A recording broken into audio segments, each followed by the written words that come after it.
Good day. I am Dr. Maria Marilou S. Ibita, and I will be journeying with you on the use of Luke 10:25 to 37 in Fratelli Tutti. Pope Francis published Fratelli Tutti on October 3, 2020. Here you will find the Fratelli Tutti outline, and we will reflect on Chapter 2, A Stranger on the Road. Luke 10:25 to 37, commonly referred to as the parable of the Good Samaritan, is central in Pope Francis' encyclical Fratelli Tutti. It dominates chapter 2. This chapter comes as an important biblical grounding of the discussion on fraternity and social friendship. The 10 comments below that I will offer have initial observations on its use in Fratelli Tutti, how it relates to recent biblical scholarship, and some critical comments for further study, reflection, action, and prayer. I posit that the use and interpretation of this popular story, populated by male actors in Jesus' storytelling, with predominantly male interpretative perspective, need to include gender lens to truly foster the aims of the encyclical in the global context, particularly in Asia and in the Philippines. Here is a quick look at the 10 points that we will be considering in this short commentary. First, translation, content or process. The English translation of Fratelli Tutti cites the New Revised Standard Version of Luke 10:25 to 37. Consequently, it yields to an interpretation of 10:26b, post anaginosis, focus on the content of the law. What do you read there? The same is true in the German and the Spanish versions of Fratelli Tutti. Other translations, such as NIV or Nabre, highlight the interpretation process by the translation, how do you read it? This translation is found in the French, Italian, Netherlands, Polish, and Portuguese versions of Fratelli Tutti. This point is important in view of the richer and more proactive overall impact of being process-oriented in promoting fraternity and social friendship. I will return to this point at the end of this reflection. Second, larger literary context in the Bible and in Luke. To contextualize the parable, the Pope speaks of an age-old problem going back to Genesis 4:1 to 16, particularly the question, am I my brother's keeper? Fratelli Tutti shows Jesus and the lawyer's conversation, but it does not discuss the immediate and larger literary context in Luke. The objective of Fratelli Tutti about treating strangers on the road properly could have been emphasized more if the literary context of the Lucan Gospel were also included. Jesus speaks of the peril on the road and how to respond to it while he himself travels to Jerusalem. Luke's longer journey narrative, compared to Mark and Matthew, emphasizes the significance of this parable and the call for character identification of how to be a neighbor on the road and on the move. Third, supporting biblical citations. As a preliminary discussion about dealing with foreigners, Fratelli Tutti cites the Torah on the basic understanding of neighbor as referring to one's fellow citizen in the command to love your neighbor as yourself, and the core story of the Israelites being foreigners who were later enslaved in Egypt. Fratelli Tutti also discusses the broader perspective of common humanity, noting their experiences as exiled people, also evident in the writings. The New Testament citations in paragraph 61 of Fratelli Tutti also lay down the basis for common humanity, the call for fraternal love, and the broader understanding found in 1 Thessalonians 3:12 and 3 John 5. As with other ecclesial documents, these citations serve as warrants of the claims being made, almost as proof text. The longer treatment of Luke 10:25 to 37 is unique, resulting in a deeper characterization of the actors and their impact on today's readers. Fourth, methods of biblical interpretation. Laudato Si was written in the spirit of ecumenical dialogue with Patriarch Bartholomew. Fratelli Tutti was written in the context of interreligious dialogue with the Grand Imam Ahmad al-Tayyib.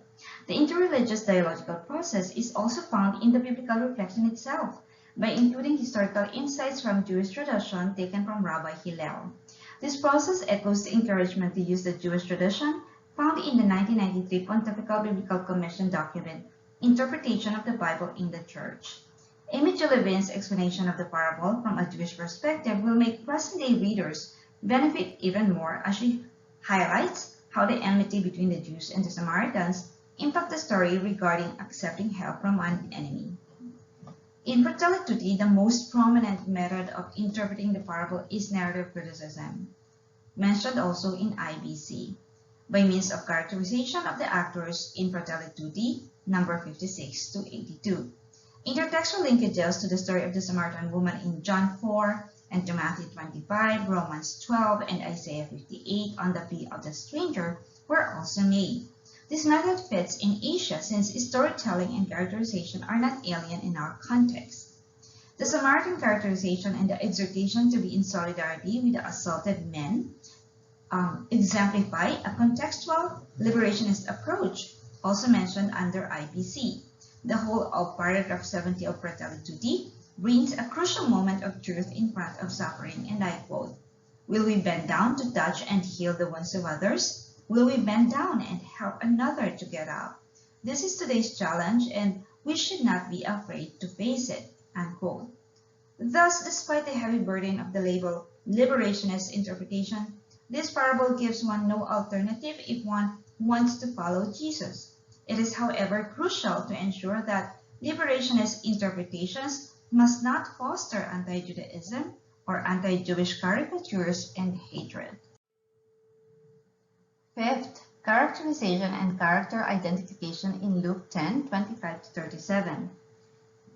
Characterization focuses on what actors themselves say and do, as well as what the narrator and other actors say or do for or against them in the story. This action-packed parable has only words spoken by the Samaritan. Characterization confronts readers about their levels of character identification with the actors. This is clearly the Pope's intention as he directly asks his own readers in paragraph 64 with these questions. 6. The Good Samaritan. Fratelli Tutti number 63 summarizes the story, but Pope Francis immediately focuses on the Samaritan's action, particularly the time and attention given to the victim. In paragraph 67, he writes, "The parable eloquently presents the basic decision we need to make to rebuild our wounded world in the face of so much pain and suffering. Our only course is to imitate the Good Samaritan." He exerts that we should feel indignant, challenged to emerge from our comfortable isolation and to be changed by our contact with human suffering. This response is not in Luke's parable, but it is a necessary critical answer to violence in a world beset by apathy. However, interpretations sensitive to issues of race and ethnicities also raise a problem, as range of ones. To call the Samaritan in the story good, a word never used in the text, is to participate in a racist assumption that being good is an unusual and noteworthy achievement for the Samaritans. Thus, while the Pope deals with the ethnic conflict between the Jews and the Samaritans in the Bible, it is important to be aware of this possible consequence. In the context of Asia, the othering of people such as the Rohingya reminds us of the need to be critical of the way we identify people without consideration of their own right to self-determination, self-identification, and safety. Hate crimes on the ground of race is a global challenge and one that Asians or people of mixed Asian descent experience. 7. The passersby. These characters received most of the critique. In Fratelli Tutti 65, the Pope discusses how those who do harm and the bystanders and passersby turn back on suffering. In paragraph 69, the Pope writes that the decision to include or exclude those lying wounded along the roadside can serve as a criterion for judging every economic, political, social, and religious project. Each day, we have to decide whether to be good Samaritans or indifferent bystanders. However, in number 74, he underscores that the guarantee of an authentic openness to God, on the other hand, is a way of practicing the faith that helps open our hearts to our brothers and sisters and not just on being quote-unquote religious. 8. The robbers.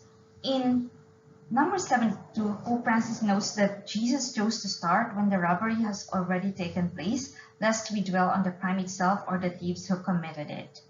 And then he says, the real question is this: will we abandon the injured man and run to take refuge from the violence, or will we pursue the thieves? In the rest of Fratelli Tutti, he observed critically the insufficient universal human rights. The rest of chapter 1 is a critique of the world that gives rise to assaults on human persons, and the rest of the encyclical responds to this need. In the context of Asia neglecting to pursue the robbers and not getting to the bottom of why there are robbers, what system produced and condoned the robbers, will keep resulting in more assaults. This is part of the reason why this story of assault is constantly retold. We cannot just keep tending to the assaulted. We need to stop the assault and the system that pushes people to do so. Biblical and theological interpretations in Asia and the Philippines needs to also include the developments of post-colonial and empire studies to explore how the early Jesus followers navigated the ethic of critical distancing and resistance against the dire effects of Roman colonization that contribute to the violence.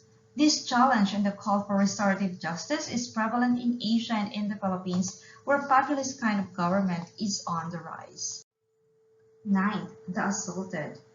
In Fratelli Tutti 63-65, Pope Francis describes Jesus' story to be about an assaulted man. He is the last to be described in Fratelli Tutti, even if the story revolves around him, but the treatment is very limited to, let us turn at last to the injured man, because the Pope immediately connects him to the readers of Fratelli Tutti. Levine raises a challenging take from the assaulted man's viewpoint, both for the biblical times and today. Can we accept help from an enemy? Thus, a multifocal perspective that includes both the victim and the Samaritan is needed in interpreting this text.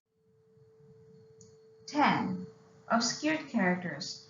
Fratelli Tutti is supposed to be inclusive, as the Pope explains in the citations in paragraphs 5, 61 to 86. Yet for an encyclical that wants to foster fraternity, even this word reflects male bias, and social friendship, it is stark that the whole Fratelli Tutti has an almost totally male voice and male perspective. Even in going beyond the Catholic circle, no female voice is explicitly heard. Moreover, not a single footnote refers to a woman or a group of women, their works, or their writing. The male perspective also predominates in Luke 10:25-37, where not one character is a woman, unless one includes the possibility that an innkeeper is a woman, or a male innkeeper who employs or asks a female member of the inn to take care of the assaulted man. Out of the more than 40,000 words in the English translation of Fratelli Tutti, the linguistic presence of women counts only 75 times, as you can see in this list. This observation obscures women and impact real women in Asia, along with the LGBTQI+, who suffer violence in Asia. Thus, the question of how one reads and how one writes, as I've said in comment number 1, and therefore how one relates to and responds to the needs of those who are acknowledged or not, is vital in achieving the goals of the encyclical. It will do well for the Church and Pope Francis himself to hit his point in paragraph 23. Overall, Pope Francis recognizes that in our own personal, communal, and global histories, all the characters are within us at some point in time. Yet the need to recognize the marginalized and victimized must be at the forefront of theology and spirituality, as his musings in paragraph 86 articulates. I sometimes wonder why, in light of this, it took so long for the Church unequivocally to condemn slavery and various forms of violence. Today, with our developing spirituality and theology, we have no excuses. Following this, I think that a developed spirituality and theology need to work on what must be changed in politics, economy, and even in Christian and Catholic churches, for these are venues where the teachings of Jesus need to be embodied too, especially under and beyond the COVID-19 era. Thank you very much for joining in with me on the use of Luke 10:25-37 in Fratelli Tutti.